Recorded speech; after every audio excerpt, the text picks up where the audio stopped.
আসসালামু আলাইকুম। এটা আমাদের প্রথম ব্লগ। বিসমিল্লাহির রহমানির রহিম। বাবা এই যে বিসমিল্লাহ বলো। প্রথম ব্লগের মধ্যে শাড়ি নিয়ে বসেছি চাল ভাজা খাইতে। এক বলো, শাড়ি তুমি বিসমিল্লাহ বলো তাহলে হবে। বিসমিল্লাহ। বিসমিল্লাহ। এতগুলো চাল তুমি খেতে পারবা? এই হাত দিচ্ছে রে। না, এখানে তো দেখতে বোঝা যাচ্ছে অনেকগুলো। এটা করেই ভাবছি, তো ভাবলাম বাটি টাটি আর ভরানোর দরকার নেই, যেহেতু আমি আলসা মানুষ, কাজ কাম একটু কম করতে চাই, ওই বুঝে এটা নিয়ে চলে এই আসছি। মুখে দিচ্ছে কতগুলো করে খেতে পারবে না। ও খাবে না তো, এমনি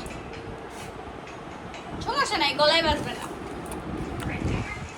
আসলে হলো বাহিরে বৃষ্টি হচ্ছে, তো এই জন্য একটু ভাবলাম চাল ভাজা ভাজা মাকে খাইতে ভালো লাগবে। তো ওর দাদিরে বললাম মাকে দিবে না, আমি বলছি যে আলসা, ওই জন্য আমি আর মাকে হ্যাপি বিসমিল্লাহ। আজকের ব্লগ এখানেই সমাপ্তি। বলো টাটা। আমাদের নতুন ব্লগ এইটাই। তো সবাই আমাদের চ্যানেলটাকে দ্রুত সাবস্ক্রাইব করে দিবেন।